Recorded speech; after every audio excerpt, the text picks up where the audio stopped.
486페이지 펴시고요.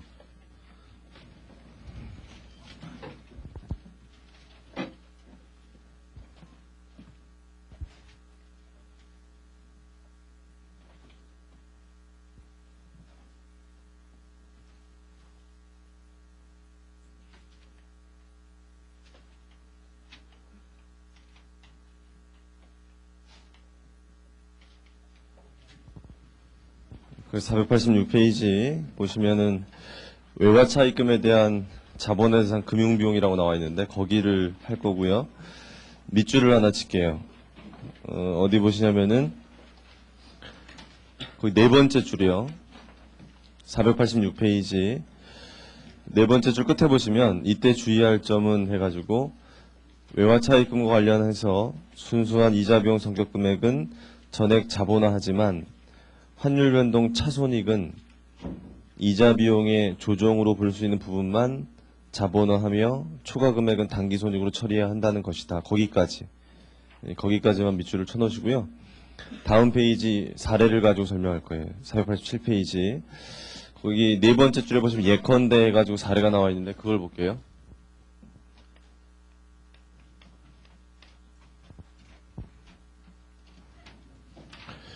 거기 487페이지 네 번째 줄 보시면 유형자산을 취득하면서 요날 2000X1년 초에 외화차입금 1000불을 차입했다는 얘기가 나와요. 1000불.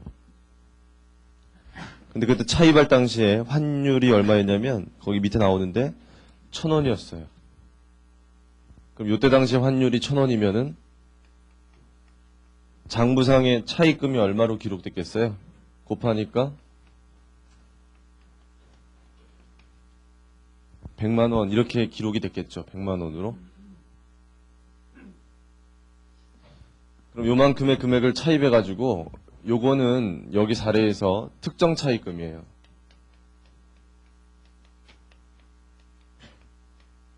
일반 차입금이 아니라 거기 읽어보시면 유형자산 취득하려고 차입한 거기 때문에 요거 특정 차입금으로 보시면 돼요. 특정 차입금. 특정 차입금 때문에 1년 동안에 뭐가 발생했겠어요? 이자 비용이 발생했겠죠? 그거 한번 계산해 보실래요? 요 외화 차입금 때문에 생기게 될 이자 비용. 계산 같이 한번 해볼게요. 어떻게 하면 되냐면요. 이렇게 하시면 돼요. 1000불에 곱하기 이자율이 얼마예요? 이자율이 5%? 이자율이 5% 하니까 곱하면 얘가 얼마 나오냐면요. 50불 나오고 이자는 언제 주도록 돼 있어요? 보니까 매년 말 지급한다. 매년 말 준다는 얘기는 요때 이자를 줬다는 얘기예요. 요때. 그럼 요때 이자 지급할 때 여기다가 뭐 곱해야 될까요? 환율 곱해야겠죠. 환율. 얼마 곱해야 될까요? 거의 1200원 를 곱했어요. 곱하니까 얼마 나와요? 50불에다가 1200원 곱하니까 이게 6만원 나와요.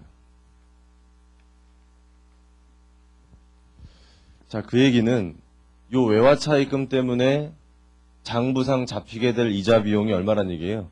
6만원이다 이런 얘기. 이 회사가 몇 년도에? 2001년도에 요 외화차입금 유형자산 취득하기 위해서 차입한 차입금 요것 때문에 발생한 이자 비용이 요 6만원이에요. 그러면 하나 물어볼게요. 요 이자 비용 6만원은 자본화 대상 금융 비용입니까? 아닙니까? 요 6만원은 자본화 대상 금융 비용이다 아니다? 이다가 맞죠? 이자 비용은 당연히 자본화 대상이에요. 이거 대상 금융 비용이에요. 그러면 요거에 대해서는 지금 특정 차입금이라고 했으니까 특정 차입금이라면 그 자산에 다 어떻게 하면 돼? 다 자본화하면 되죠? 뭐만 빼고 일시 투자 수익 있으면 그거 빼고 그 이외에는 이자 비용은 다 자본화하는 걸로 배웠죠 어제. 얘는 어려운 게 아니에요. 얘는 어려운 게 아닌데 이게 그 원화 차입금이라면 이것만 발생하겠지만 지금 외화 차입금 아니에요? 외화 차입금이기 때문에 이자 비용 말고 뭐가 발생하겠어요? 기말연재 외화 환산 차손이 발생해요. 외환산 차손. 외환산 차손. 이거 한번 계산해 볼게요. 1000불에 곱하기 어떻게 하면 되죠? 어떻게 하면 나오는 거죠, 이게? 기말 환율이 1200원, 차입할 때 환율이 1000원. 그럼 환율이 얼마 올랐어요? 200원 올랐는데 200원 오르면 우린 좋은 거예요, 나쁜 거예요? 안 좋은 거죠. 우리가 차입금 차입하고 있는데 환율이 올라갔으니까 안 좋은 거고 그만큼 손해 본 거예요, 손해. 기말연체. 그래서 곱해보니까 얼마 나오냐면 20만 원만큼 이게 외화 환산 차손이에요. 기말에 생기는 거. 그러면 이 금액이 생겼다는 걸 이제 알았으면 이 금액은 자본화 대상 금융비용이다 아니다. 요거 20만 원은 자본화 대상 금융비용이다 아니다. 이것도 이다가 맞아요. 설명을 할게요. 우리가 지금 배우는 게 외화 차입금인데 우리가 만약에 원화로 차입했으면 이거 발생해요 안 해요? 원화로 차입했으면 발생 안 하죠?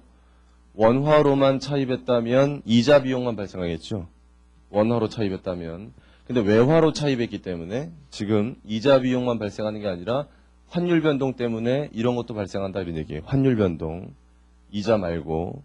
그런데 중요한 사실이 뭐냐면 이 둘 다 회피 불가능한 비용이다 이런 얘기예요. 요 이자 비용도 요 외화 차입금을 차입했기 때문에 회피 불가능하게 발생했죠. 요 외화 환산 차손도 요 외화 차입금을 차입했기 때문에 회피 불가능하게 발생한 거예요. 근데 이 외화 차입금은 왜 차입한 거예요, 이게? 유형 자산을 취득하기 위해서 차입했죠, 지금 특정 차입금. 그렇다면 요 외화 환산 차손도 그 유형 자산을 취득하기 위해서 회피 불가능하게 발생한 거잖아요, 이것도. 만약에 이 외화 차입금을 차입하지 않았다면 이거 발생 안 하겠죠. 이자 비용은요, 발생 안 하겠죠. 둘 다 그러니까 이걸 차입하지 않았다면 회피할 수 있었어요. 그러니까 이걸 차입했기 때문에 회피 불가능하게 발생한 거거든요, 이 둘 다. 그러니까 얘만 자본화 대상이 아니라 얘도 자본화 대상이다. 맞는 말이에요. 그래서 둘 다 자본화 대상이에요. 그 얘기는 둘 다 단기 비용 처리하지 말고 그 유형 자산에 뭐로 가라? 취득원가로 가라 이거예요. 그래서 기업 회계 기준이 개정되기 전에는 얘 전부 다 자본화였고요. 얘도 전부 다 자본화였어요. 얘도 한도 없이 전부 다 자본화였는데 이번에 기준이 개정되면서 뭐가 바뀐 거냐면 이거에 대해서는 자본화하는 걸 전액해도 된다 이랬어요. 요거에 대해서는. 근데 요거에 대해서만 한도를 뒀어요. 요거에 대해서만. 요 환율 변동 때문에 생긴 거 있죠? 요 환율 변동 때문에 생긴 것만 전액을 다 자본화하는 게 아니라 얘를 일정 금액 한도를 보자 그래서 한도. 그게 바로 거기 아까 밑줄 쳤을 때 이자 비용의 조정으로 볼 수 있는 금액 그 표현인데요. 이자 비용의 조정으로 볼 수 있는 금액만 그거까지만 자본화되고 그거 넘어선 거부터는 자본화할 수 없다는데요. 그거를 좀 보세요. 어디 보냐면은 486페이지 맨 밑에 줄에 여기서 환율 변동 차손익 중 이자 비용의 조정으로 볼 수 있는 부분이란 외화 차입금에 대한 이자 비용의 외화 차입금 관련된 환율 변동 차손익을 가감한 금액이 유사한 조건의 원화 차입금에 대한 이자율 또는 원화 차입금의 가중평균 차입이자율을 적용해서 계산한 이자 비용을 초과하지 않는 범위까지의 금액을 말한다. 거기까지. 그게 무슨 얘기냐면요. 얘가 지금 외화 차입금이기 때문에 얘가 발생하고 얘가 발생했죠. 얘가 잘 보세요. 얘가 만약에 원화로 차입했다면 얼마 차입했으면 돼요? 원화로 차입했으면 100만 원을 차입하면 되는 거죠. 차입할 때 1000불 차입했는데 그때 환율이 1000원이었으니까 곱해보니까 원화로 차입했다면 100만 원 차입하면 되는 거잖아요. 100만 원. 그럼 원화로 차입했으면 100만 원 차입했을 텐데 요거랑 유사한 조건으로 차입하는 원화 차입금의 이자율이 얼마일까를 보는 거예요. 그 이자율은 주어질 수도 있고요. 이 원화 차입금에 대한 이자율이 주어져 있지 않으면 이거 제외한 다른 원화 차입금이 있을 거 아니에요. 일반 차입금에서 그 일반 차입금의 원화 차입금들의 가중평균 이자율 그걸 쓰면 돼요. 거기 써있듯이. 근데 여기 지금 사례에서는 거기 보니까 유사한 조건의 원화 차입금 이자율이 몇 프로라고 주어졌어요? 10%라고 주어졌어요. 여기서는. 그러면 곱해보니까요. 곱해보니까 이게 얼마가 나와요? 곱해보니까 10만 원이 나와요. 10만 원. 자, 10만 원이 나온다는 얘기는 잘 보세요. 10만 원이 나온다는 얘기는 이게 원화로 차입했다면 자본화시킬 대상금융비용은 얼마만 발생한다는 얘기예요. 10만 원만 발생한다는 얘기예요. 외화로 차입했기 때문에 얘도 발생하고 얘도 발생한 거거든요, 지금. 그러니까 여기서 이제 뭐 때문에 이렇게 개정했냐면 형평성의 문제가 생겨, 형평성.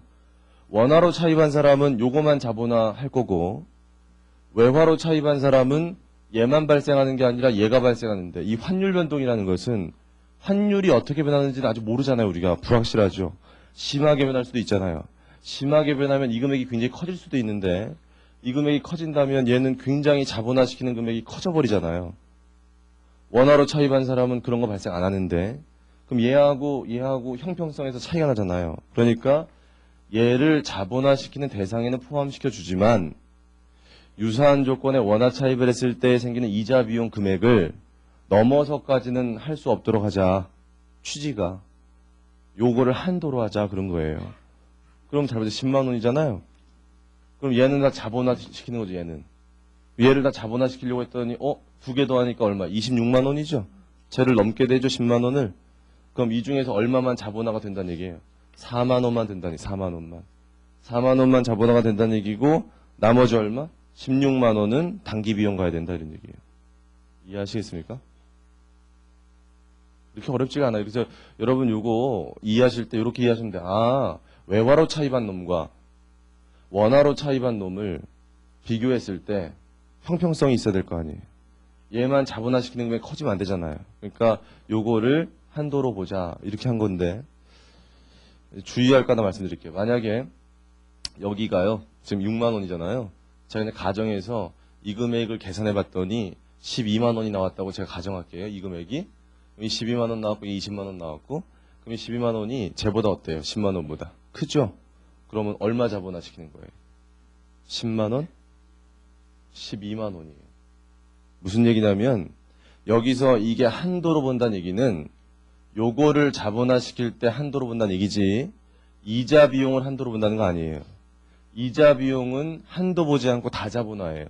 이 금액이 저 금액보다 크다 하더라도 다 자본화예요. 저 금액을 한도로 보는 건 얘 넘어서 얘 더 자본화 시킬 때 그때 쟤를 한도로 보는 거예요. 그러니까 만약에 이게 12만 원 됐다면 이건 다 자본화고요. 얘는 어떻게 돼? 다단기 비용이 이미 넘었기 때문에. 이해하시겠어요? 그러니까 우리가 요거 한도 보자는 개념은 요 환율 변동 때문에 생긴 것만 한도 보자. 환율 변동 때문에 생긴 것만 저걸 한도로 하자. 됐나요? 지금 우리가 특정 차입금 가져간 거예요. 그 다음에 넘어가고 가로 1번에 보시면 특정 차입금인 경우가 나오고 다음 페이지 보시면 489페이지 일반 차입금인 경우가 나오는데 두 가지로 나눠서 해보죠. 먼저 특정 차입금 488페이지 예제 15번 보시면 지금 한 거랑 똑같은 건데요.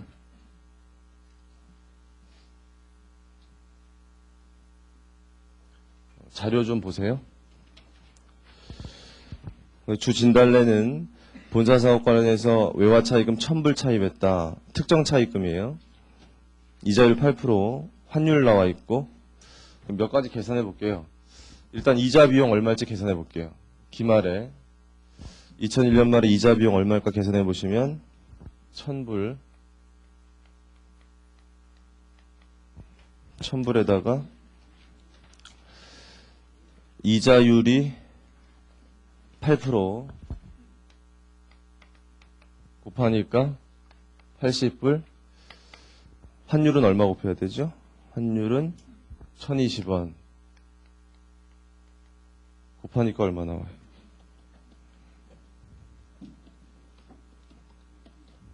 81,600원. 81,600원. 그 다음에 그 밑에 보니까 가로 1번부터 가로 4번 나오는데 가로 1번이 외화차입금의 일시 운용에서 발생한 이자 수익.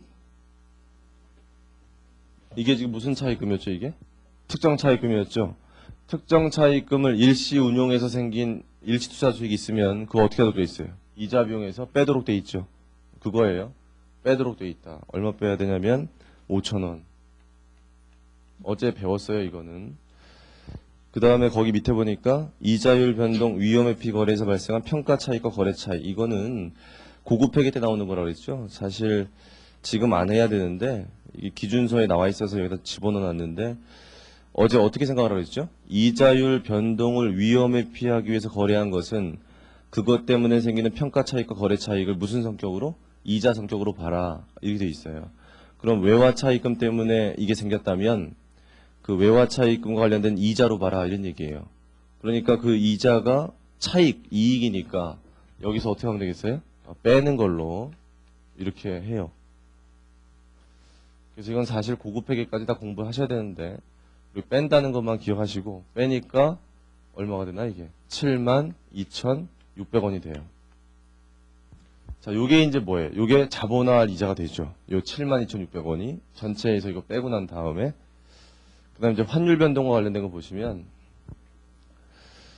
외화 환산 차손이 2만 원 주어져 있죠. 계산 한번 해볼게요. 계산할 수 있거든요.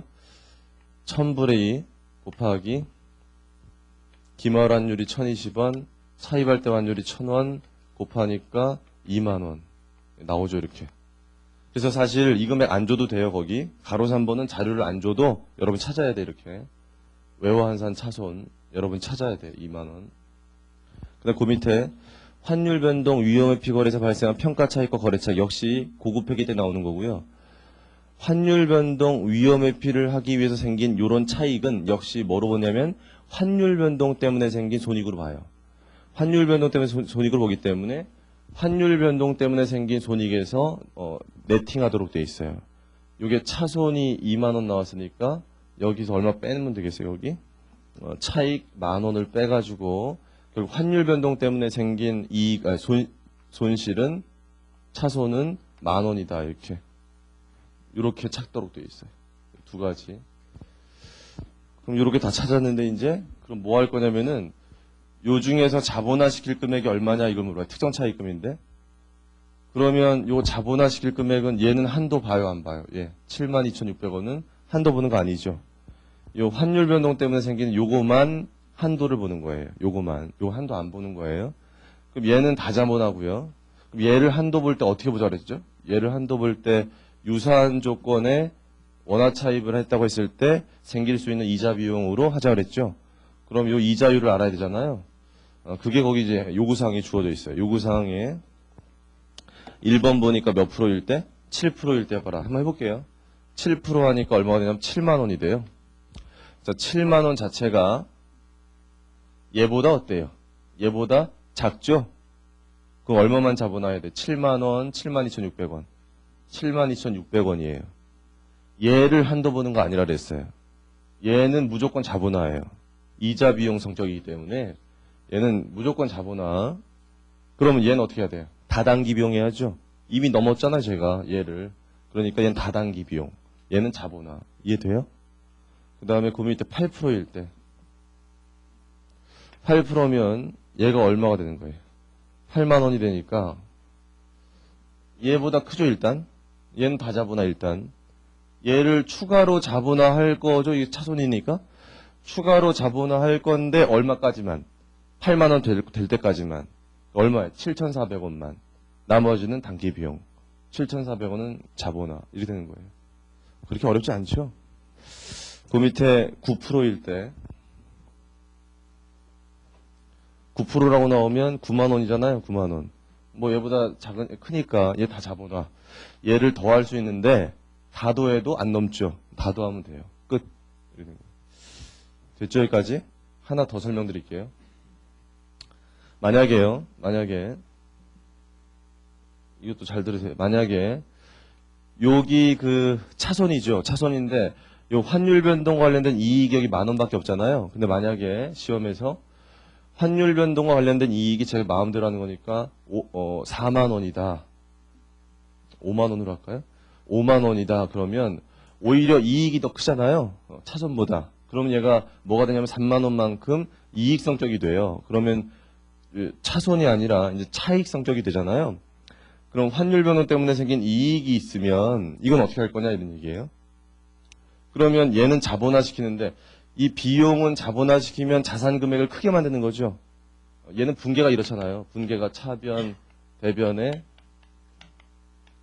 이자 비용을 줄이고, 이게 건설 중인 자산이라고 할게요. 그냥 건설 중인 자산 해서 72,600원 이렇게 늘리는 거니까 이자 비용 같은 것들은 자산의 금액을 늘리잖아 이렇게. 그리고 환율 변동 차손이 있었다면은 외화 환산 차손 같은 게 있으면 그거 추가적으로 자본하는 거면 외화 환산 차손에서 이게 만약 10,000원 자본하는 건 10,000원에서 이걸 늘리잖아 이렇게. 맞아요. 그런데 이렇게 됐을 때 그런데 오히려 이것이 이익이라면 이것은 자본화시키는 금액을 늘리는 겁니까? 줄이는 겁니까? 줄이는 거죠. 거꾸로. 이게 만약에 이거랑 관련되어 있다면 분기가 이렇게 돼요. 만약에 이게 외화 환산 차익이라고 그냥 하고 제가 외화 환산 차익이 30,000원 있는 거라고 결국 된다면 30,000원만큼 차익 잡힌 걸 없애는 거잖아요. 차익 잡힌 걸 없애고. 그러니까 자본화시키는 금액이 오히려 얼마로 줄어요? 42,000 이렇게 줄잖아요. 얘 때문에. 그러니까 환율 변동과 관련돼서 오히려 이익이 생기면 그것 때문에 이 자본화시키는 금액이 오히려 준다는 거 알겠어요? 이해해야 돼요. 차손 이런 비용 성격이면 그거는 자본화시키는 금액이 늘리는 쪽이고 반대로 이익 성격이면 오히려 줄이는 거죠. 이렇게. 맞습니까? 맞아요? 그러면 이 차익 성격이면 어떻게 하는 겁니까? 차익 성격이면 어떻게 하는 거예요? 얘는 무조건 빼는 거예요.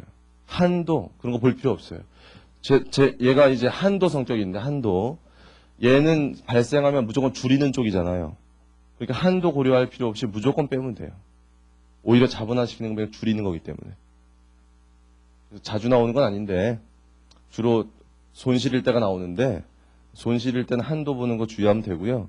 오히려 이게 이익 성격으로 나오면 아무 생각 없이 어떻게 하면 돼요? 빼면 돼요. 자본화시키는 금액에서. 근데 얼마까지 빼냐면요. 이 금액이 제로 될 때까지만 뺄 수 있어요.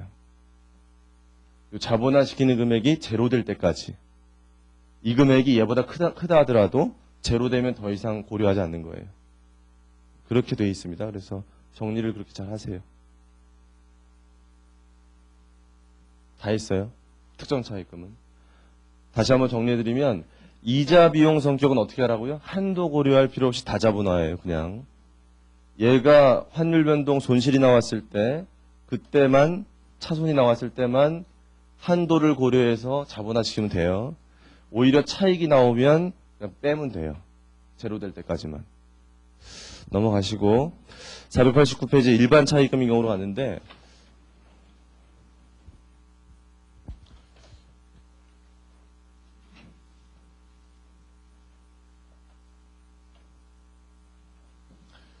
저희가 지금까지 한 거는 무슨 차익금일 때 한 거예요? 특정 차익금일 때만 한 거죠. 특정 차익금. 외화 차익금이. 489페이지 일반 차익금인 경우는 뭐냐면 그 외화 차익금이 일반 차익금일 때 어떻게 할 거냐. 특정 차익금이 아니라 그 경우인데요. 다음 페이지 보면 표가 나와 있는데 이 표를 처음부터 보시면 오히려 혼란스럽고 491페이지 예제 16번을 보시고 난 다음에 보세요. 그 예제 16번을 보면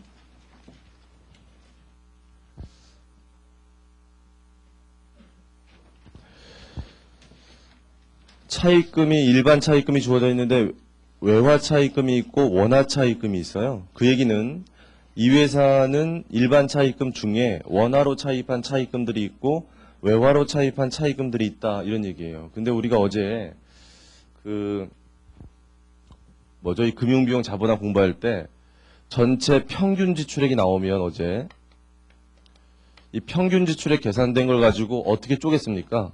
특정 쓴 거와 일반 쓴 거로 쪼갰고 먼저 특정 쓴 걸 보고 일반은 어떻게 봤냐면은 전체 지출액에서 특정 쓴 걸 뺐죠. 그런 다음에 뭘 곱했어요? 자본화 이자율을 곱했잖아요. 그러니까 이 일반 차익금은 뭐가 중요하냐면은 결국 이 이자율 계산하는 게 중요한 거예요. 특정 차익금은 그 차익금 자체에 이자율 곱해가지고 바로 계산하잖아요. 이자를. 그런데 이 일반 차익금은 차익금 금액 가지고 하는 게 아니라 전체 금액에서 특정 쓴 거 빼고 나머지 다 썼다고 보고 곱해버리는데 일반 차익금이라는 건 종류가 여러 가지니까 그것도 여러 가지가 있잖아요. 지금 두 가지 외화 원화 이렇게 섞여 있는데 여러 가지가 있으니까 어떤 이자율을 결정할 거냐가 중요하잖아 이게. 그래서 요 이자율 어떻게 계산했죠 우리? 가중평균 차입이자를 썼죠 어제. 계산 한번 해봤잖아요. 그래서 요걸 계산하는 게 여기선 핵심이구나. 이걸 아셔야 돼요. 근데 요 이자율을 계산하려고 하니까 거기 주어진 거 보세요. 원화차입금이 주어졌으니까 일단 원화차입금 가지고만 계산을 한번 해볼게요. 분자에다가 이자 비용이 56만 원이에요. 원화차입금에서 발생한 게 실제. 분모에다 뭐를 내냐면 연평균 차입금액. 여러분 그 연평균 차입금액은 뭘 고려했다는 얘기냐면은 차입한 기간을 고려했다는 얘기예요. 연평균이라는 표현이. 그래서 이렇게 나누면 나오게 돼 있는데 나눠보니까 얼마냐면 8%인데요.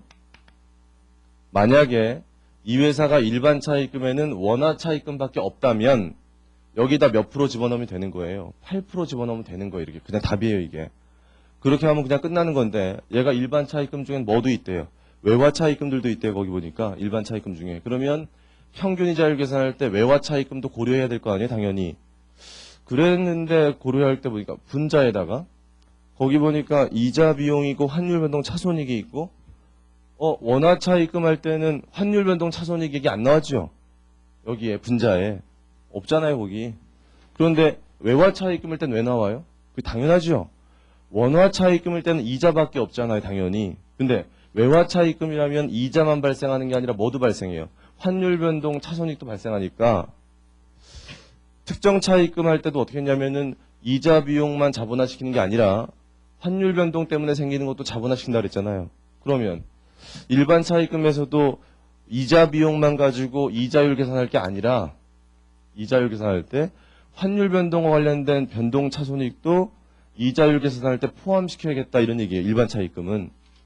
그러니까 이게 특정이랑 좀 달라요. 특정은 그 금액을 가지고 이자를 계산하니까 거기서 생긴 이자 비용하고 환율 변동 때문에 생긴 환율 변동 차손익하고 계산해서 집어넣자 이렇게 되잖아요.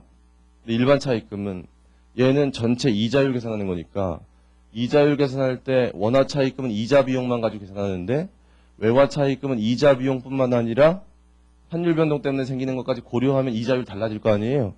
그걸 고려할 거냐를 고민하는 거예요 지금. 그래서 이걸 고려하는 논리가요. 특정 차입금에서 배운 거랑 똑같아요. 똑같아요. 한도의 개념만 들어가면 되거든요. 잘 보세요. 쉬워요 아주. 그 요구사항이 1, 2, 3, 4, 5 5가지 나와 있는데 먼저 1번 보세요. 1번 보니까 뭐라고 되어 있는 거냐면 이 외화 차입금 때문에 생긴 이자 비용이 30만 원이라고 되어 있어요. 그러면 차입 금액이 연평균으로 이거거든요. 300. 잘 보세요. 그럼 이자 비용만 가지고 계산했을 때 이자율이 10%가 나와요. 외화 차입금이. 그럼 잘 봐요. 이렇게 되면 이 10% 자체가 이미 8%를 넘었죠. 그럼 원화 차입금의 이자율보다 이미 외화 차입금이 이자만 가지고도 넘었어요. 그럼 아까 특정 차입금에서 이자 비용은 한도 보는 거 아니라 그랬죠? 환율 변동 차손익을 더할까 말까 할 때 한도 보잖아요. 근데 얘가 더할까 말까를 고민하고 있는데 이미 얘가 넘어버렸죠. 근데 거기 환율 변동 차손이 얼마 발생했어요? 2만 원 있잖아요. 그러면 여기다 2만 원을 더할 여지가 있는 거예요. 더하면 얘가 올라가겠죠. 더할 수 있어요? 없어요? 더할 수 없다 이런 얘기예요. 얘랑 논리 똑같다는 거 아시겠어요? 단지 그게 이자율 계산할 때 반영되는 것 뿐인데 이따가 종합문제 하나 풀 건데 그때 더 잘 이해가 되는데 특정 차입금은 이자 비용 자본화한 다음에 환율 변동 차손이 있을 때 자본화 시키려고 할 때 한도 받잖아요. 유사한 조건의 원화 차입금 이자 금액을 얘가 지금 이자율 계산한 다음에 여기다 환율 변동 차손을 더할까를 고민하고 있는데 유사한 조건의 원화 차입금의 이자율 이 이자율 8%잖아요. 이거보다 이게 이미 넘었잖아요. 그럼 얘가 한도 성격이라니까 한도? 한도 성격인데 더하려고 하니까 이게 올라갈 건데 더하면 올라가는데 올라갈 수 없는 거잖아요. 더할 수 없다는 거 아니에요. 그러니까 요구사항 1번은 이걸 더할 수 없고 요 두 가지를 뭐 하면 되겠어요? 가중평균 하면 돼요. 두 개를. 둘 다 일반 차입금이니까 요거하고 가중평균 하면 이자율 나올 거 아닙니까? 그게 여기 들어가는 이자율이다 이런 얘기예요.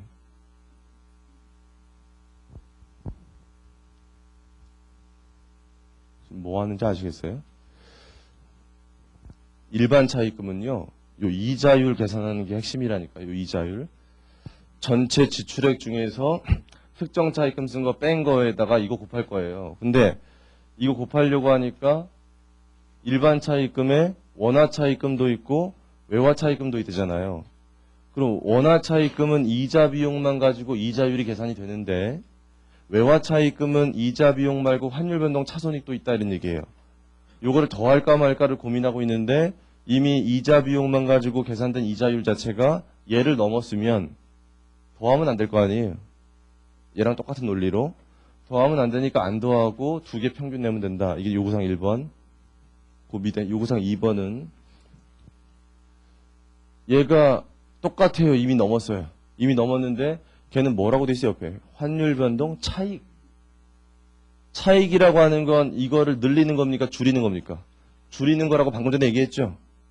방금 전에 줄이는 거라고 얘기했고 그건 특정 차익금에서도 어떻게 하라고 했지 제가 아까? 아무 생각 없이 빼주라 그랬죠? 오히려 낮추는 거니까 똑같이 빼주는 거예요. 빼주면 요 이자율이 오히려 낮아지겠죠? 낮아지면 낮아진 거 갖고 평균 내면 돼요. 평균 내는 건 여러분이 해보세요. 여기 다 나와 있으니까. 그게 여기 들어가면 돼요. 여기. 그 다음에 요구사항 3번 보시면 여기 얼마가 들어가요? 15만 원이래요. 요구사항 3번은. 그럼 이자만 가지고 계산했을 때 이게 5%가 나와요. 5%가 나오면 얘보다 낮잖아요. 그럼 더할 여지가 있다는 얘기예요. 더할 여지가. 근데 옆에 보니까 환율 변동 차손이 12만 원 나와요. 그러면 차손 12만 원을 고려하면 이자율이 올라가는데 더할 수 있죠. 일단 더해봤어요. 더해서 계산해 보니까 이게 9%가 나왔어요. 그 얘기는 이게 넘어버리잖아요. 그럼 얼마까지만 더할 수 있을까요? 8%가 될 때까지만 더할 수 있어요. 8%가 될 때까지만. 그럼 8%가 될 때까지만 더하고요. 두 개를 다시 평균 내는데 그럼 해보나마나 전체 평균은 얼마 나오겠어요? 8% 나오죠. 얘가 8% 될 때까지만 더하고 두 개 평균 내봐야 똑같이 8%니까 8% 나오죠. 8%예요. 그게 요구사항 3번. 그 다음 요구사항 4번은 똑같은데 얘가 더할 여지가 있는데 얼마 더하도록 돼 있어요? 걔는 6만 원 더해요. 보면 6만 원 더하니까 얘가 몇 프로 나오냐면 더했을 때 7% 나와요. 그럼 아직 안 넘었잖아요. 다 더할 수 있고요. 두 개를 어떻게 하면 돼? 또 평균 내면 돼요. 그게 요구사항 4번이고 요구사항 5번은 얘 자체가 5%인데 원래 낮잖아요. 그런데 뭐가 있어요? 옆에 환율 변동 차익이 있으면 차익은 빼는 거라 그랬잖아요. 그럼 어떻게 하라 그랬죠? 높든 낮든 무조건 빼는 거예요. 낮추는 거니까. 차익이 있으면 무조건 빼는 거다. 그렇게. 이게 일반 차익금일 경우에 외화 차익금이 있을 때 고려하는 방법이에요. 이자율 계산할 때. 제가 종합문제 풀면서 다시 한번 살펴볼게요. 종합문제가 어디냐면은 492페이지 예제 17번을 같이 하겠습니다. 같이 연습자에다 하세요. 요게 천천히 풀면 다 이해가 돼요. 492페이지 예제 17번.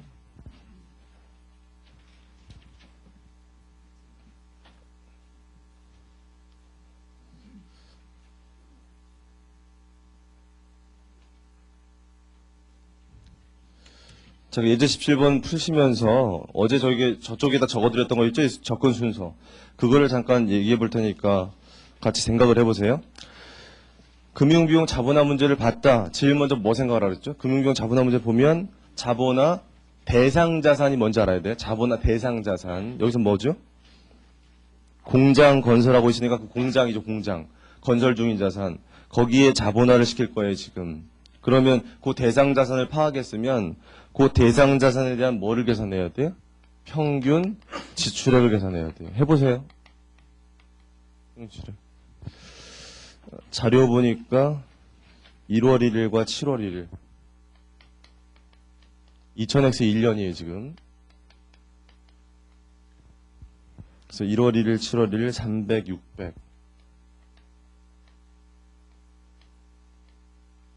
곱하기 12분의 12 곱하기 12분의 6 300 더하니까 600. 자, 여기까지 일단 요 계산 되세요? 여기까지 600. 이걸 뭐라고 부른다고요? 평균 지출액이다 이렇게 불러요. 자, 그럼 순서가 평균 지출을 찾은 다음에 그 다음 뭐라 그랬죠? 특정 쓴 거 먼저 그 다음 일반이죠. 이걸 특정과 일반으로 특정 쓴 거 먼저 그 다음에 일반 이렇게 돼 있어요. 순서. 그럼 특정을 볼게요. 그 자료 보니까 493페이지 차입금이 종류가 5가지가 나와 있어요. A, B, C, D, E. A부터 보면은 밑에 자료가 특정 차입금이다 이런 얘기 나와 있고 일시투자 수익 없다. B, C, D는 일반 차입금이다 이랬고 외화 차입금 A와 유사한 조건의 원화 차입금 이자율이 나와 있고 이거 왜 나왔는지 알겠죠? 한도 때문에 나온 거니까. 요구사항 보면 2001년에 자본화 할 수 있는이라고 표현한 거는 선택 규정이니까 그렇게 했어요. 선택 규정이니까. 할 수 있는 금융비용 계산해봐라. 그랬단 말이에요. 자, 그러면 뭐부터 하라고요? 특정 먼저 해요. 특정 차입금이 뭐가 있어요? 특정 차입금이 A가 있는데 걔가 보니까 무슨 차입금입니까? 원화 차입금이 아니라 외화 차입금이죠. 그럼 특정 차입금이 외화 차입금일 대로 이제 해야 되는데 잘 보세요. 사실 특정 차입금이 외화 차입금이면 뭐냐면은 이자 성격이 있을 거고 환율 변동 때문에 생긴 게 있을 거 아니에요. 근데 이자 성격인 걸 계산하려면 이렇게 자료가 이렇게 주어져야 돼. 원래 달러 금액, 차입한 달러 금액 주어져야 되고 이자율이 나와야 되고 뭐가 나와요? 기말 환율이 주어져야 돼요. 그래야지만 이자 계산하고 기말 환율 곱해서 이자 금액이 나오거든요. 그렇게 원래 우리가 계산을 했었는데 지금까지 이 문제는 어떻게 돼 있는 거냐면 거기 자료 보니까 이자 비용이 10만 원이라고 계산이 돼 있는 거예요. 그러니까 원래는 차입한 달러 금액 주어져 있어야 되고 이자율 나와야 되고 환율이 주어지면 그거 곱해서 계산하는 건데 시험 문제가 이게 다 주어질 수도 있어요. 주어지면 곱하시면 되고 여긴 이게 줬다고요. 이게 뭐예요? 이자 비용이에요. 특정 차입금에서 발생한 이자 비용. 그럼 얘는 한도 봐요, 안 봐요? 한도. 한도 보는 거 아니라 그랬죠? 얘는 한도 보는 거 아니고 다 잡아놔요, 그냥. 뭐만 빼면 되냐면 일시투자 수익은 빼야 돼요. 일시투자 수익은 빼야 되는데 일시투자 수익 없다고 돼 있잖아요, 거기 표현이. 그러니까 10만 원은 어떻게? 다 잡아놔. 여기까지 이해돼요? 그 다음에 얘가 외화 차입금이기 때문에 또 뭐가 발생했어요? 환율 변동 거기 뭐가 발생했어요? 외화 환산 차손이죠. 차손인데 원래 그것도 달러 금액 주어지고 환율 자료 주어지면 계산해야 되거든요. 근데 계산하려고 했더니 이미 얼마라고 계산돼 있어요? 12만 원이라고 옆에 계산돼 있으니까 그거 활용하시면 되는 거예요, 그냥 문제가. 그럼 차손이니까 자본화 대상은 맞죠? 자본화를 시키려고 하는데 얘는 뭘 봐야 된다? 한도를 봐야 돼요. 유사한 조건의 원화 차입금의 이자금을 봐야 돼요. 그래서 얘가 원화로 차입했다면 얼마 차입했겠어요? 원화로 차입했다면 300만 원 차입했을 거예요. 그 자료가. 300만 원을 차입했을 건데 유사한 조건의 이자율이 얼마냐면 7%래요. 주어져 있잖아요, 이게. 그러니까 곱하니까 얼마 나오냐면 21만 원이 나와요, 이렇게. 그러면 얘가 한도라는 얘긴데 이거 두 개 더하니까 얼마 나와요? 두 개 더하니까 22만 원 나오죠? 그럼 얼마까지만? 얘까지만 되는 거죠? 그러니까 얘는 다 자본화였고 아까 얘가 얼마까지만 자본화가 될 수 있어요? 11만 원까지만 자본화가 될 수 있고 나머지 만 원은 단기 비용 처리해야 돼요. 자본화되는 금액은 21만 원. 이게 특정 차입금이 외화 차입금일 때 한 거예요. 됐나 여기까지? 그 다음에 일반 차입금에 대해서 보세요.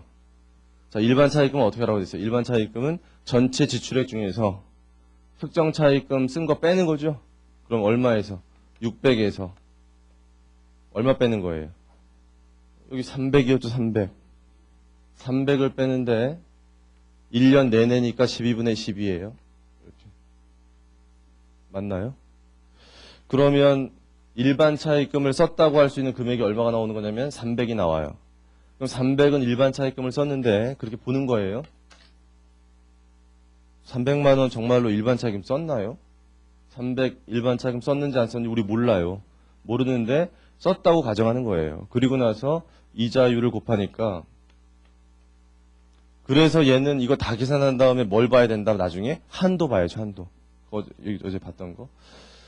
자, 그럼 이제 이 문제 거의 다 풀었는데 마지막으로 핵심이 뭐냐면 이걸 계산해야 돼, 이거를. 이 문제에서. 이게 몇 프로인지 계산이 돼야 곱할 거 아닙니까? 근데 이게 몇 프로인지 계산하려니까 일반 차입금이 몇 가지나 있어요, 보니까. 네 가지나 있어요, 네 가지. 그 네 가지의 가중평균을 해줘야 돼, 여기에.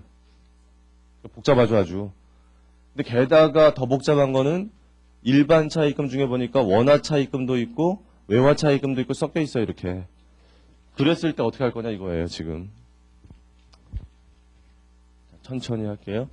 일단 여기 들어있는 거 계산하기 위해서 원화 차입금과 외화 차입금을 구분해서 일단 계산을 해줘야 돼요. 먼저 거기 일반 차입금 중에 원화 차입금 먼저 보면은 뭐가 있죠? 여기 D하고 E죠. D하고 E 이쪽에다 할게요. 그 D하고 E를 계산하는데 일단 분자에다가 D하고 E 때문에 발생한 이자 비용 얼마냐면 24만 원, 31만 원 거기 주어진 거 이렇게 적을게요. 같이 한번 해보세요. 이렇게 적어보고 일단 분모에다 뭐 집어넣어야죠? 분모에다 차입한 금액인데 360만 원과 655만 원 360만 원과 655만 원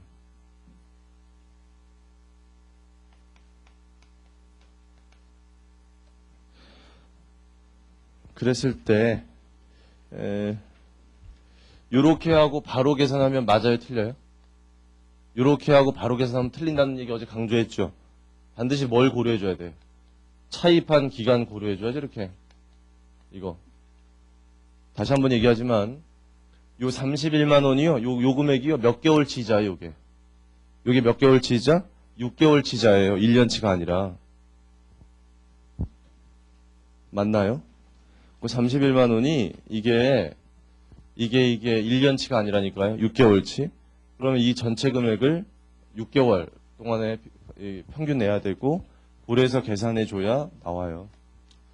이렇게 계산했더니 얼마가 나오나요?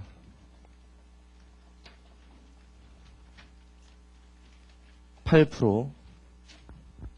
이게 8% 나온대요.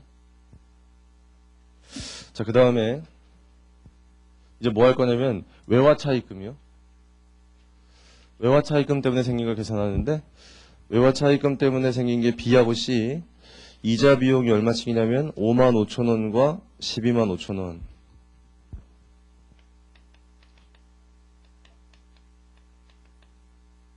이렇게 분자에다 집어넣고 분모에다 뭐 집어넣냐면 차입한 금액 얼마냐면 90만 원과 285만 원.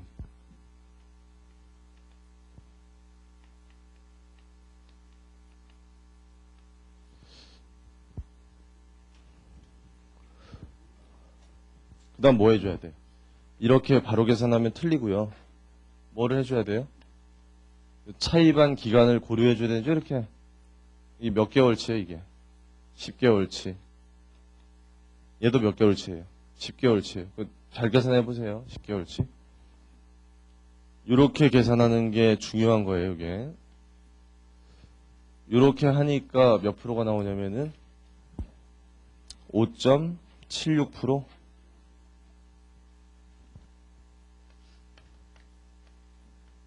5.76%?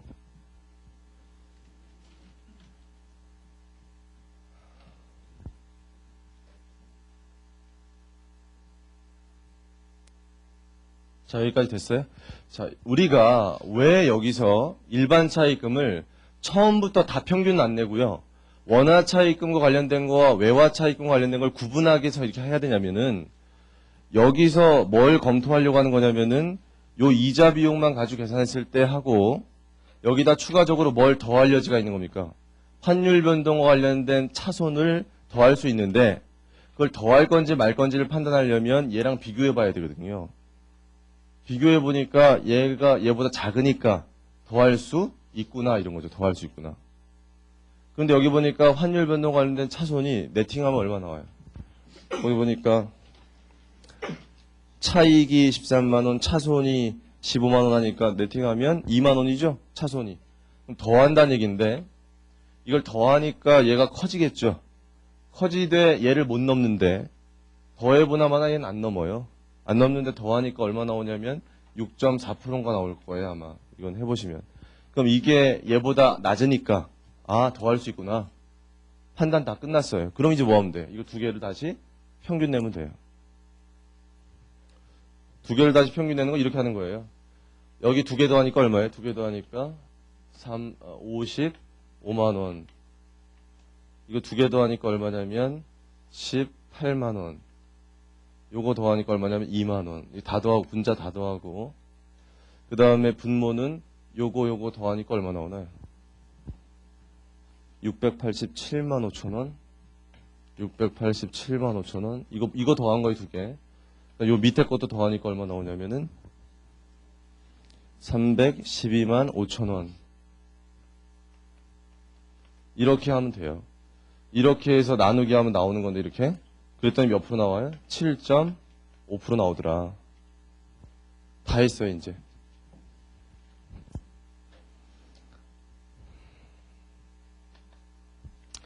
그러니까 외화 차입금이 일반 차입금에 섞여 있으면 그 외화 차입금 때문에 생기는 환율 변동 차손익이 이자율 계산할 때 어떻게 영향을 미칠 거냐를 판단하는 거잖아요. 근데 그걸 고려하는 논리가 특정 차입금 할 때와 다른 거예요? 똑같은 거예요?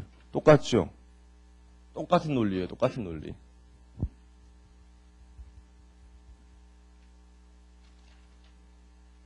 그 다음에 하나 가르쳐 드릴게요. 여기, 일단 이것 마무리 짓고요. 여기 7.5%죠? 7.5% 나왔으면 이제 여기다 얼마 집어넣으면 돼요, 여기다 7.5% 집어넣어라, 이런 얘기예요. 그럼 7.5% 집어넣으면 얼마 나오겠죠? 이거 계산해 보시면. 자, 뭐 봐야 됩니까, 여기? 한도 봐야 돼요, 한도. 이것도 어디 조언해 드렸는데, 요 한도는 항상 뭘 한도로 보라 그랬죠? 마지막에 요 평균 이자율 계산할 때요, 요 분자에 있는 금액이 한도예요. 분자. 알아두세요, 잘. 알아두시면 나쁠 거 없으니까. 그래서 요거 7.5% 나왔을 때 요 분자에 있는 금액 다 더하니까 얼마예요? 75만 원. 그게 한도예요. 이게 실제 발생한 거거든요. 이게 실제 발생. 그래서 얘는 계산해 보시면 한도 안 넘기 때문에 다 잡아나오면 돼요. 얼마 나오냐면 계산하면 22만 5천 원 나오거든요. 이게.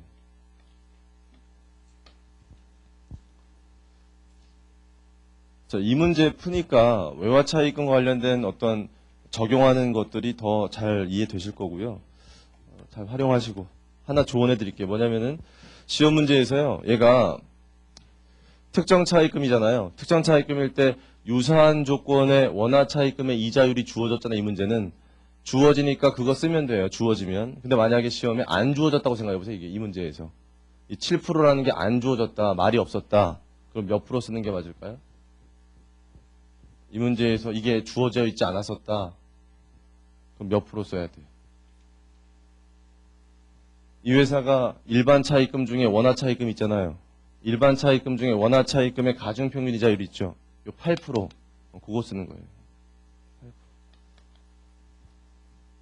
8%. 어떤 논리냐면 얘가 원화로 차입한 것들이 이런 것들이니까 원화로 차입하면 이 정도 이자율이겠지. 이런 거예요. 이게 주어지면 주어진 거 쓰시고 주어져 있지 않으면 이걸 쓰는 거라고요. 모르니까. 됐나요? 그렇게 정리 잘 하시고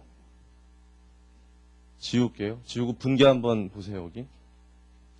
분계가 어디 나오냐면 그 맨 밑에 나오는데 494페이지 맨 밑에 나오는데 그 분계 한번 해드릴게요. 어떤 분계인가. 자, 이거 이제 자본화 시키는데 특정 차입금 자본화 시킬 때 건설 중인 자산으로 갈 거고, 자, 얼마 자본하는 겁니까? 여기 보세요. 얼마 자본하는 거예요? 10만 원하고 11만 원이니까 두 개 더하면 21만 원 자본하는 건데, 그 중에서 이자 비용 자본하는 게 얼마예요? 이자 비용 자본하는 게 10만 원이고 11만 원만큼 자본하는 건 다른 거죠? 이게 뭐예요? 외화 환산 차손이죠. 이게.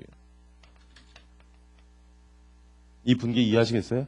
이자 비용 먼저 자본화하고 그다음에 외화 환산 차손도 자본화 이렇게. 그다음에 일반 차입금에서 자본화하는 거는 건설 중인 자산에 얼마 자본화 들어가냐면 22만 5천 원이죠? 22만 5천 원. 일단 우리는 뭐부터 자본화한다고 보냐면 항상 이자부터 자본화한다고 봐요. 이자 비용이 이 전체 75만 원 중에서 얼마가 이자 성격이냐면 73만 원이 이자 성격이고 2만 원만 환율 변동 관련된 거잖아요. 아까 봤을 때. 73만 원이 이자가 크죠, 아주. 다 이자로 되죠, 이 금액이. 다 이자예요. 알겠어요? 만약에 이것도 이제 다 했는데 만약에 이것도 그냥 가정하는 거예요. 여기서 일반 차입금에서 자본화하는 금액이 이 금액이 아니라 74만 원이라고 쳐봐요. 만약에. 그럼 74만 원이면 이자 자본화할 수 있는 게 얼마밖에 없어요? 73만 원밖에 없잖아요. 73만 원. 그럼 2만 원은 뭐예요? 환율 변동 차손이잖아요. 만 원만큼은 뭐 써야 돼요? 외화 환산 뭐였어요? 아까 거기 손실이 외화 환산 차손이죠, 여기. 지금 뭐 한 거 이거? 아니, 얘가 이 문제는 22만 5천 원만 자본하니까 이자로 다 되잖아요. 이자로 다 되는 건데 제가 이 금액을 이거라고 그냥 가정하면 이자로 자본화하고 모자르잖아 이게. 그럼 이자 비용 다 줄이고 뭐도 줄여야 돼요? 외화 환산 차손도 줄여야 될 거 아니에요. 그 얘기 해드린 거예요. 됐나요? 알아두세요 이렇게. 아 얘도 그런 거잖아요. 얘도 이자 비용 다 자본화하고 그 다음에 이것까지 한 거잖아요. 근데 얘는 안 넘으니까 괜찮았는데 넘었다면 이렇게 한다고 똑같이. 넘어갈게요. 연습 문제들은 여러분이 해보시고 8장 끝났습니다. 8장 끝났고 객관식 사례는 다 풀어보세요, 여러분들. 9장 잠깐 보고 쉴게요. 518페이지.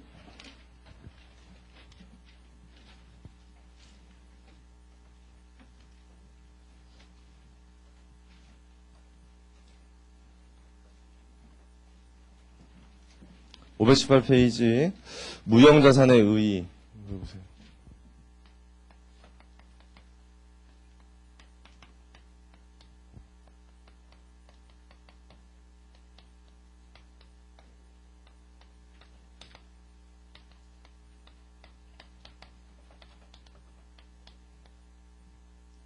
무형자산은 영업활동에 사용할 목적이죠? 영업활동에 사용할 목적. 영업활동에 사용할 목적으로 계속 보유하는 거죠. 무형자산. 이런 게 뭐가 있었어요? 유형자산이 있었는데 유형자산도 그렇고 무형자산도 그렇고 영업활동에 사용할 목적으로 계속 보유하는 거거든요. 그럼 두 가지의 차이점은 뭐예요? 유형과 무형의 차이점은 얘는 물리적 실체가 있고 얘는 물리적 실체가 없는 거예요. 이해되시죠? 근데 공인회계사 시험에 이게 한번 나왔어요. 이거 맞는 말인가 틀린 말인가 보세요. 물리적 실체가 없는 자산은 무형자산이다. 맞는 말인지 틀린 말인지 맞춰보세요. 물리적 실체가 없는 자산은 무형자산이다. OX. X예요, 이게. 시험에 나왔는데 많은 사람들이 잘 몰라요. 맞네 이렇게 생각하는데 뭐가 틀리냐면은 영업활동에 사용할 목적으로 계속 보유하면서 물리적 실체가 없으면 얘 맞는데 무조건 물리적 실체가 없다고 해서 다 얘가 아니에요. 물리적 실체가 없는 자산은 뭐도 있냐면요. 매출, 채권, 미수금 이런 거 배웠죠 여러분들. 매출, 채권과 미수금은 물리적 실체 있어요 없어요? 눈에 보여요 안 보여요? 눈에 안 보여요. 받을 권리예요. 채권 안에 돈 받을 거. 눈에 안 보여요. 그런데 얘네들 무형자산 아니잖아요. 유동자산이에요. 얘 아니잖아요. 그러니까 물리적 실체가 없다고 무조건 무형자산이라고 착각하지 마세요. 영업활동에 사용할 목적으로 계속 보유하는 것 중에 물리적 실체가 있으면 얘, 물리적 실체가 없으면 얘 이렇게 하는 거지. 무조건 물리적 실체가 없다고 얘가 아니라고요. 주의하세요. 그래서 지울게요. 그 다음에 거기 책에 보시면 첫 번째 줄에 무형자산이란 재화의 생산이나 용역의 제공, 타인에 대한 임대 또는 관리에 사용할 목적으로 기업이 보유하고 있고 물리적 실체가 없지만 그 식별 가능하고 기업이 통제하고 있고 미래 효익이 있는 비화폐성 자산 말한다. 일단 거기서 첫 번째 줄 끝에부터 생산이나 용역의 제공, 타인에 대한 임대, 관리에 사용할 목적으로, 그게 한마디로 얘기하면 뭐예요? 그게 영업활동에 사용할 목적이다, 이런 얘기죠. 그 회사의 영업활동에 사용할 목적이다. 쭉 써있는 게.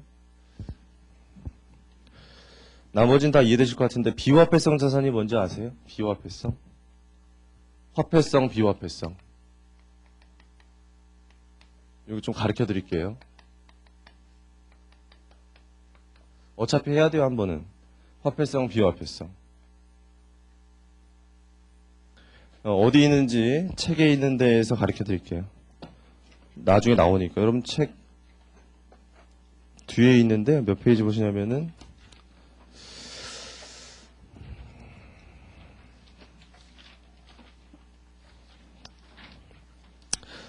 1217페이지.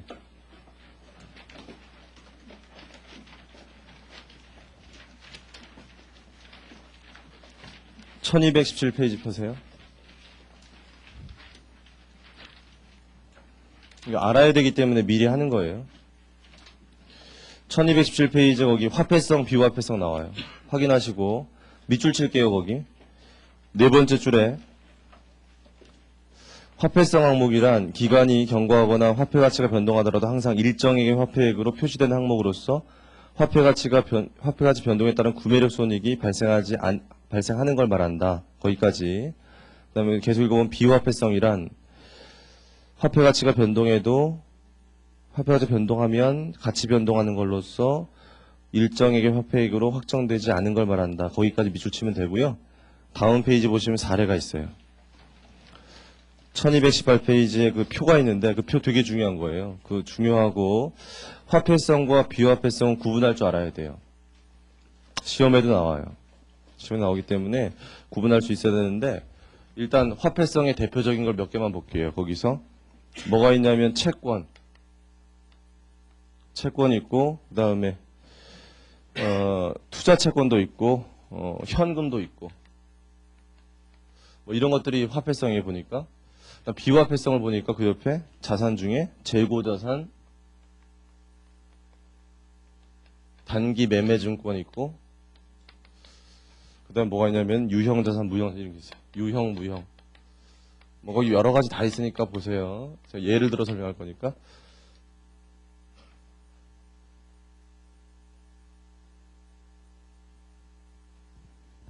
자, 보세요. 이 채권부터 보세요. 이 채권, 예를 들어서 우리가 7월 1일 날 거래처한테 물건을 팔았는데 10만 원에 팔았어요. 그러면 7월 1일 날 장부상에 그 매출 채권을 얼마로 잡았겠어요? 10만 원으로 잡았겠죠, 장부상에. 그런데 회사가 그 화폐 금액 적은 다음에 기말이 됐어요. 기말이 됐는데 그 거래처로부터 그 매출 채권을 아직 회수하지 못했어요. 회수하지 못했으면 기말 현재 장부상에 그 매출 채권은 얼마라고 돼 있겠어요? 10만 원이라고 그대로 돼 있죠? 화폐 금액으로 한번 기록됐으면 계속 그걸로 돼 있을 거 아니에요, 일단. 10만 원으로 돼 있단 말이에요, 회수하지 않았으면. 그런데 이때 당시의 물가 수준보다 이때 물가 수준이 6개월 만에 3배가 떴다고 그냥 가정해요. 물가가 아주 심하게 올랐어요, 아주. 물가가 심하게 올랐는데 우리가 그 거래처한테 가서 야, 너한테 물건 팔 때보다 이때 물가가 3배 올랐으니까 너 나한테 갚을 돈 10만 원 있었던 거 3배 올랐으니까 30만 원 줘라. 이렇게 얘기할 수 있어요, 없어요? 이렇게 얘기할 수 없어요. 그게 바로 화폐성이라서 그래요. 이 채권은 한 번 화폐 금액으로 결정됐으면 아무리 그가 변한다 하더라도 그냥 10만 원이에요. 이게 만약에 내가 그때 그 재고자산, 이 물건이라고 생각하고 그 재고자산 10만 원에 팔 건데 원래 이때 안 팔았어요. 안 팔면 재고로 그대로 있죠. 그게 6개월이 지났는데 물가가 3배로 올랐어요. 그럼 재고는 그 물가 상승이랑 거의 같이 움직일 수 있잖아요. 내가 지금 10만 원에 팔았는데 7월 1일 날 물가 3배 올랐으면 10만 원에 판 거를 나중에 30만 원 달라고 할 수 없잖아요. 그런데 내가 재고를 팔지 않고 그대로 갖고 있는데 6개월 뒤에 물가가 3배 올랐어요. 얘도 똑같이 올랐다고 생각해 보세요. 내가 기말에 팔았다면 얼마에 팔겠어요? 30만 원에 팔 수 있겠죠. 화폐성이기 때문에 그 금액은 한번 화폐 금액으로 결정되면 변하지 않는 거예요, 이렇게. 근데 비화폐성은 변할 수 있어요. 유형자산 예를 한번 들어볼게요. 우리 유형자산에 예를 들어서 7월 1일 날 건물을 샀어요. 건물을 1억 주고 샀어요. 1억 주고 샀으면 장부상에 1억이라고 기록되겠죠? 기말이 돼요. 기말이 되면 요 건물에 대해서 뭐만 해주면 됩니까? 감가상각해야죠. 감가상각하고 나면 장부 금액이 얼마로 결정될 거 아니에요? 그런데 건물의 가격이라는 것은 물가 변동에 따라 변할 수 있잖아요. 이때보다 이때 물가가 3배 정도 올랐다고 생각해 보세요. 그러면 건물의 가치는 그대로 1억에서 감가상각한 금액입니까? 아니, 같이 변합니까? 같이 변했죠. 얘네들은 그 자산을 보유하고 있다 보면 물가 변동에 따라 그 가치가 같이 변해요. 얘네는요, 안 변해요. 현금이나 채권 이런 것들은. 그래서 얘네들은 뭐가 발생한다고 하냐면 얘네들은 구매력 손익이 발생해요. 이 화폐성은요. 화폐성은 구매력 손익이 발생한다는 게 뭐냐면은 이 화폐성을 들고 있다 보면은 물가가 올라갔으면 그만큼 손해보게 되죠. 자산을 갖고 있을 때. 무슨 말이냐면은 여러분 물가 많이 올라갈 때 현금 들고 있는 사람이 바보잖아요.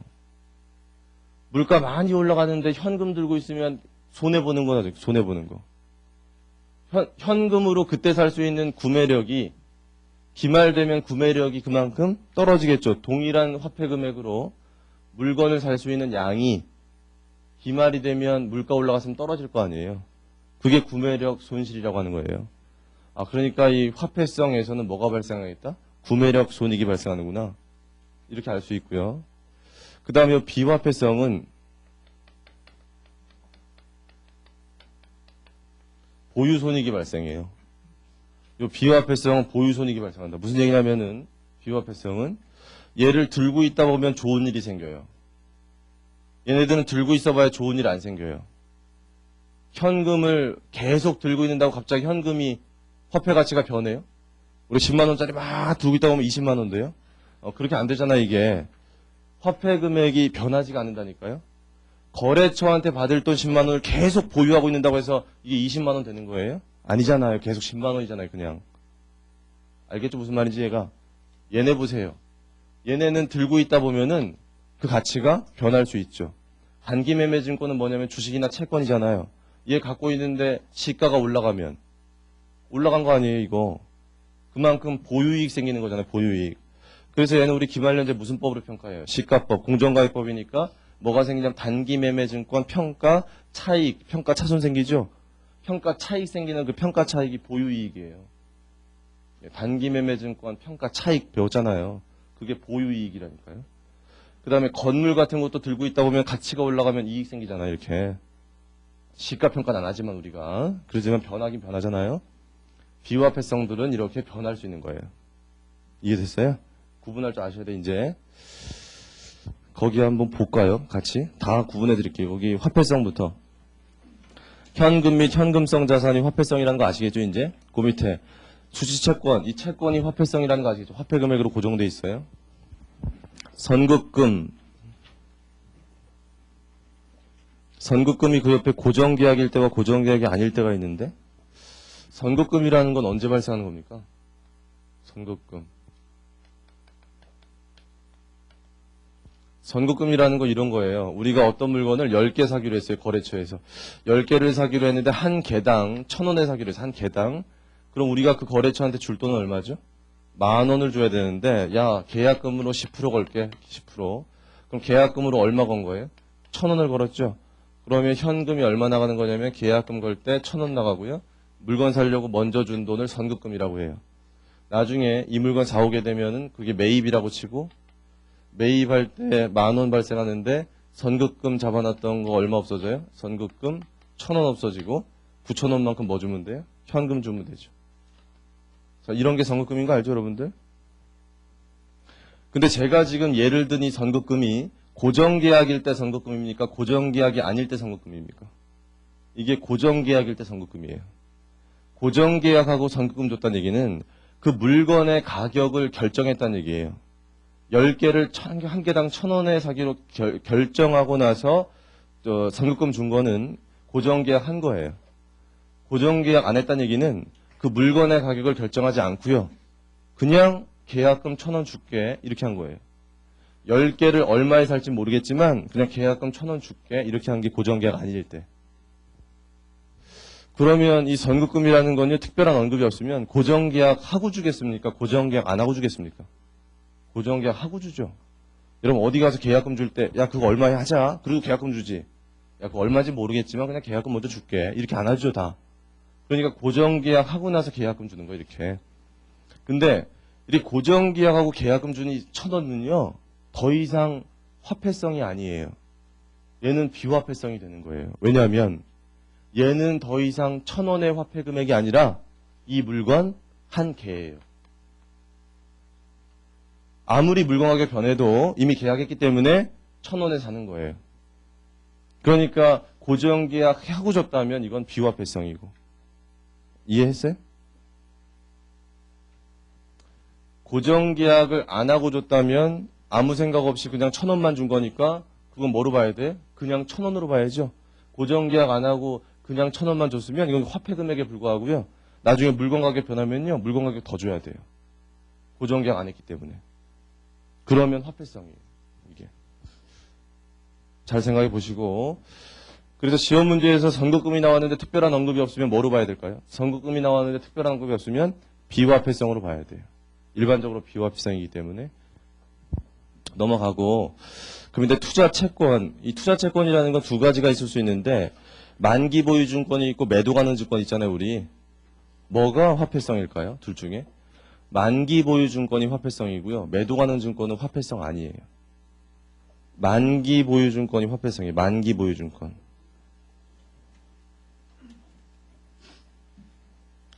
왜냐하면 만기까지 보유하는 증권은 만기에 반드시 어떤 금액으로 상관없어요. 액면 금액이잖아요. 근데 매도 가능 증권이란 건 중도에 채권 팔 거기 때문에 얼마가 될지 모르죠, 그게.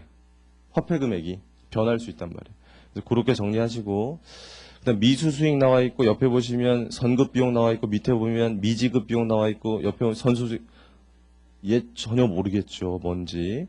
나중에 보면 다 혼동될 것 같고, 이렇게 하면 혼동 안 돼요. 뭐냐면 그 선급자 들어가는 거, 미수자 들어가는 거 이거 어떻게 정리하면 되냐면, 걔네들이 미래 현금 흐름이 있으면 화폐성이고요. 미래 현금 흐름이 없으면 비화폐성이에요. 잘 보세요.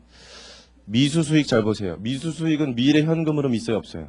미수수익, 미수이자 이런 것들 미래 현금 흐름이 있죠. 현금 받을 거잖아요. 미수이자. 그러면 화폐성이에요. 왜냐면 그 화폐 금액이 정해져 있잖아요. 이자 받을 금액 정해져 있잖아요. 미수이자 그러면. 반면에 선급 비용 보세요. 선급 비용 미래 현금 흐름이 있어요, 없어요? 없어요. 네, 대표적인 게 선급 보험료. 선급 보험료 먼저 낸 건데 나중에 돈 받을 거예요? 아니잖아요. 현금 흐름이 없어요. 그러면 비화폐성이에요. 자, 그 밑에도 보세요. 미지급 비용. 미지급 비용은 미지급 이자 현금 줄 거죠? 현금 흐름 있죠? 화폐성이에요.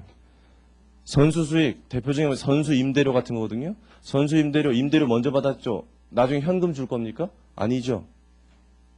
비화폐성이라니까요. 어떻게 판단하는지 알겠습니까? 미래 현금 흐름이 있으면 그 금액이 결정되어 있기 때문에 화폐성이고요. 미래 현금 흐름 없으면 비화폐성이에요. 단기금융 상품, 장기금융 상품은 아실 것 같고, 비화폐성 가서 재고자산 했고요. 단기매매 증권 왜 비화폐성인지 알겠죠? 이거 변하잖아요, 가치가. 투자 주식은 다 비화폐성으로 봐요. 주식은 액면 금액으로 정해져 있는 거 아니잖아요. 변하잖아요, 주식 가격. 이렇게. 유형자산, 무형자산 다 변하죠. 선급금 했고요. 선급 비용 했어요. 부채로 가면 매입 채무 차입금 알겠죠, 이거는. 선수금은요. 선급금 했던 사람의 거꾸로 입장이기 때문에 여러분 혼자 생각해 봐도 돼요. 미지급 비용 했고 사채자 들어가는 건 일반적으로 다 화폐성이에요. 사채는 액면금액 정해져 있으니까 주의할 거는 신주인수권부 사채는 화폐성인데 전환사채는 비화폐성이다. 왜 그러냐면 이건 아직 안 배워서 그런데 12장 배우면 신주인수권부 사채는 신주인수권을 행사해도 사채가 소멸하지 않고요.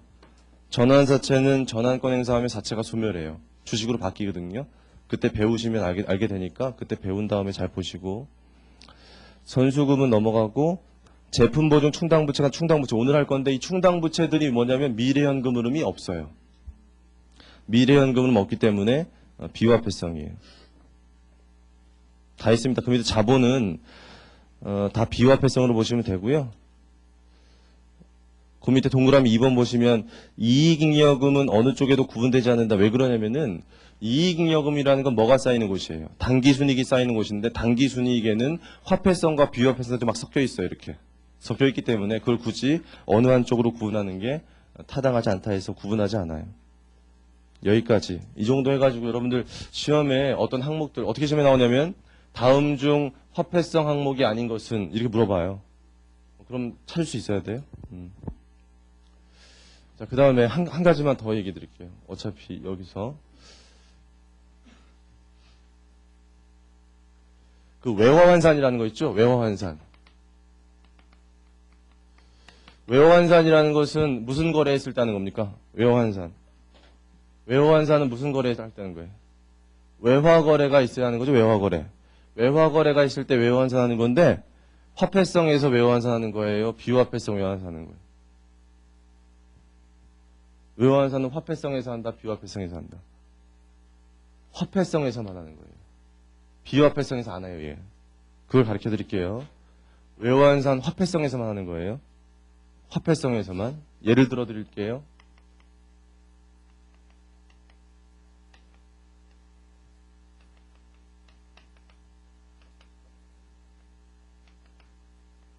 자, 우리가 1000불의 외상으로 매출했어요. 그러면 매출 채권, 매출 이렇게 생기는데 그때 환율이 1000원이면 100만 원이에요. 자, 이렇게 하면은 매출 채권이 이만큼 생기는데 하나 물어볼게요. 이 매출 채권은 화폐성이에요, 비화폐성이에요? 매출 채권은 화폐성, 비화폐성? 매출 채권. 화폐성이죠? 그런데요. 이게 화폐성인데 화폐성이라는 것은 화폐 금액으로 고정된 거라고 그랬잖아요. 근데 이게 원화로 거래한 거라면은 원화로 고정이 되는 건데 외화로 거래한 거라면 외화로 고정이 돼요. 우리가 지금 논의하고 싶은 이 외화 환산이라는 주제는 외화로 거래했을 때만 생기는 거지 원화로 거래했다면 얘는 안 생기는 거예요. 외화로 거래했기 때문에 환산의 문제가 생기는 건데 외화로 거래했을 때 화폐성이 되면은 그거는 외화로 고정이 돼요. 외화로. 우리가 거래처로부터 받을 금액은 100만 원이 아니라 1000불이에요. 우리가 세월이 흘러가도 100만 원 받을 게 아니고 얼마 받을 거예요? 1000불 받을 거라니까요. 외화로 거래했으면 외화로 고정이 된 거예요. 외화로. 화폐성. 외화 1000불로 고정이 1000불로. 아무리 변해도 1000불이에요. 알겠습니까? 이걸로 고정이 됐어요. 그러니까 기말이 돼 보세요. 기말이 돼서 이 환율이 1200원이 됐다. 1200원. 기분이 좋아요, 나빠요? 환율이 1200원이 됐다. 기분이 좋잖아요, 얘가. 안 좋아요? 좋잖아요, 여기. 받을 돈이 1000불 있는데 가격이 올라갔잖아요. 그러니까 달러로 고정되어 있는 입장이기 때문에 이 달러 가격이 변하는 데는 흥분한단 말이에요, 이렇게. 그러니까 달러 가격이 변하니까 뭘 해줘야 돼요? 외화 환산을 해줘야죠. 매출 채권 늘려줘야 되고 대변에 뭐 잡아야 돼요? 외화 환산 차익 잡아줘야 되잖아요. 그럼 화폐성일 때 외화 환산이 필요해요. 이해했어요, 이거? 비화폐성일 때 해드릴게요. 이 화폐성 했고 화폐성일 때 외화 환산 해야 돼요. 비화폐성일 때 보면은 우리가 이때 현금 주고 날짜 7월 1일이라고 현금 주고 기계장치 사왔어요. 기계장치를 얼마 주고 샀냐면 1000불 주고 샀어요. 그럼 기계장치 100만 원 이때 환율이 그럼 1,000원에서 100만 원. 화폐성이에요, 비화폐성이에요? 기계장치는 화폐성, 비화폐성. 비화폐성이에요. 기계장치는 1,000불로 고정된 거 아니에요. 세월이 흘러가면 기계장치 얼마 될지 몰라요. 기계장치 화폐 가치가 1,000불로 고정되어 있는 거 아니잖아, 이게. 변할 수 있는 거 아니에요? 그럼 이걸로 고정이 안 돼 있다고, 얘가. 그러면 그때 환율 곱해서 기록한 금액은 기말에 뭐만 잘하면 돼요? 감가상각만 잘하면 되는 거지, 환율이 변했다고 해서 얘 변동시킬 필요 있어요, 없어요? 환율이 1,200원 되면 기뻐할 일이 있어요, 없어요? 아니, 없다니까. 1,000불로 고정된 거 아닌데? 환율이 변해도 그냥 둬요. 외화 환산하지 않아요. 이해했어요? 그래서 비화폐성들은 외화 환산 안 해요.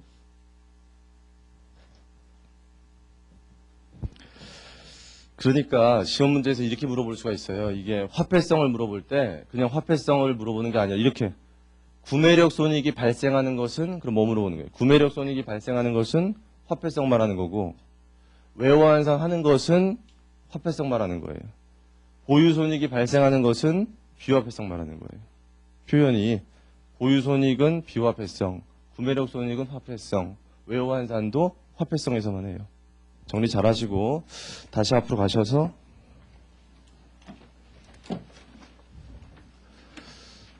518페이지 보시면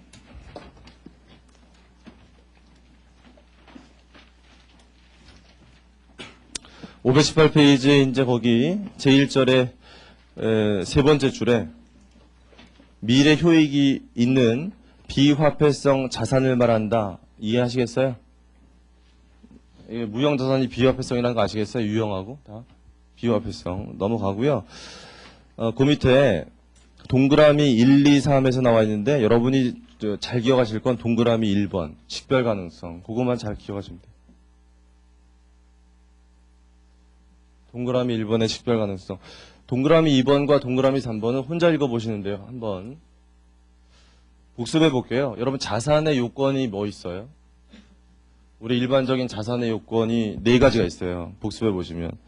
자산의 요건 4가지가 뭐였냐면은 첫 번째가 미래 효익이 있어야 돼. 제일 중요한 거예요. 미래 효익. 그 다음에 배타적으로 통제할 수 있어야 돼요. 소유권이 있어야 된다, 이런 얘기고. 그 다음에 세 번째가 과거의 거래를 통해서 취득했어야 되고요. 네 번째가 화폐 금액으로 측정할 수 있어야 돼요.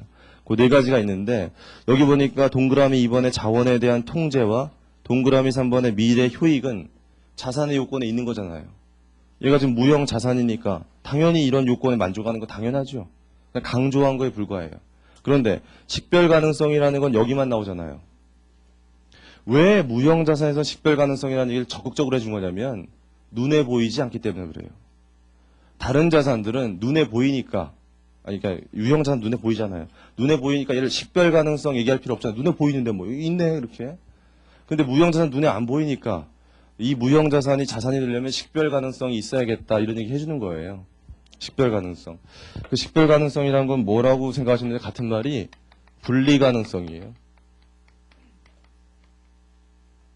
그래서 분리 가능성이란 거는 그 무형 자산을 별도로 떼내서 판매할 수 있어야 돼요. 그럼 분리할 수 있는 거예요. 그러니까 예를 들어서 어떤 회사가 특허권이 있는데 특허권만 별도로 떼내서 팔 수 있죠.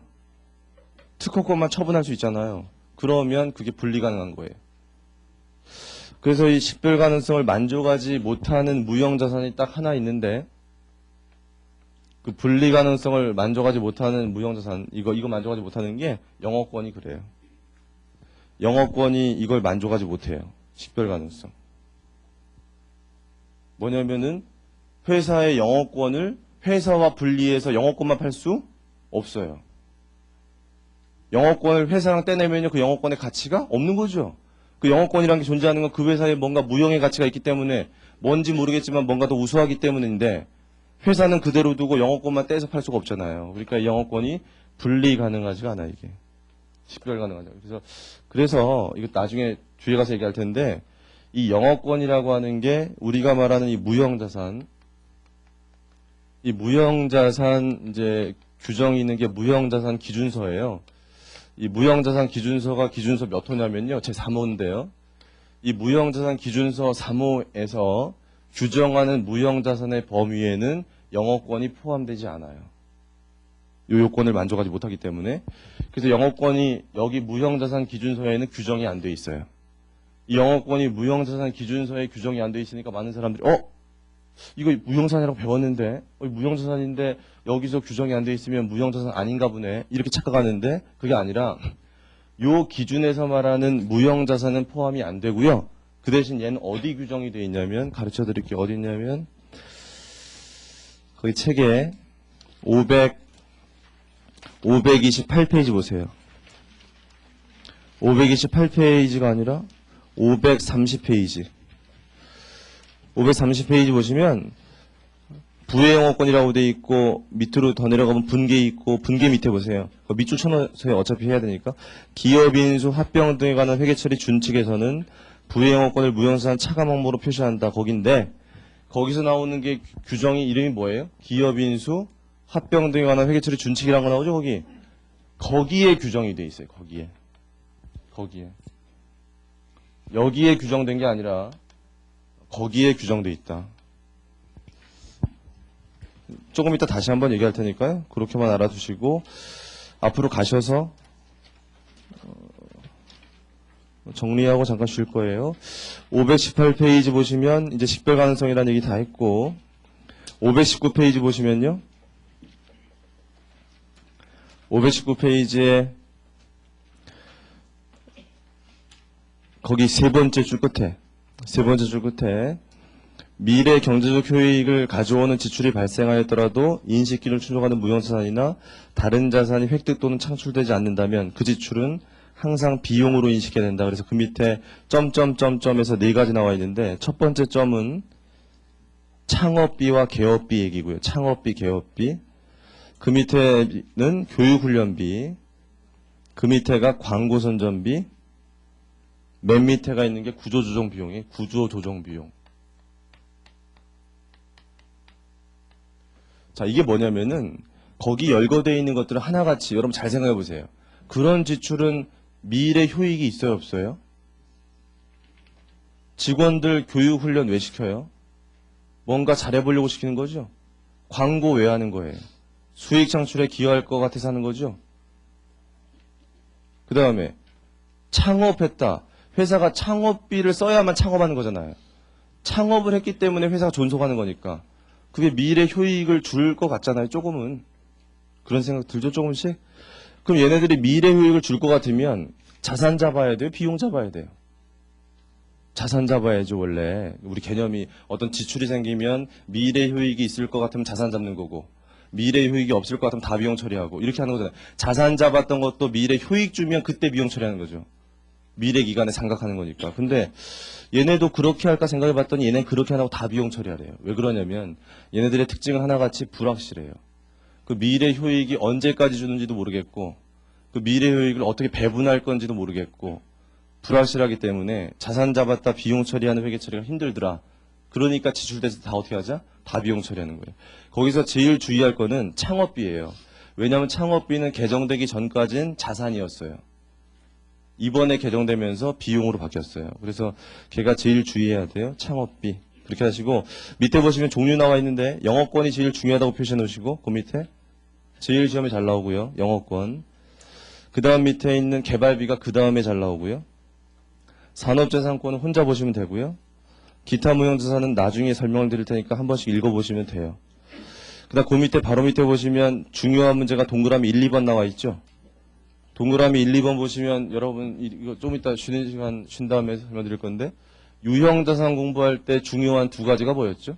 유형자산 공부할 때 중요한 두 가지가 취득원가 결정, 감가상각이었죠? 얘가 똑같아요. 똑같아요. 계속 보유하는 거기 때문에 얘도 뭐가 중요하겠어요? 취득원가 결정, 상각 이게 중요해요. 10분간 줬다가 그거에 대해서 얘기 좀 하겠습니다.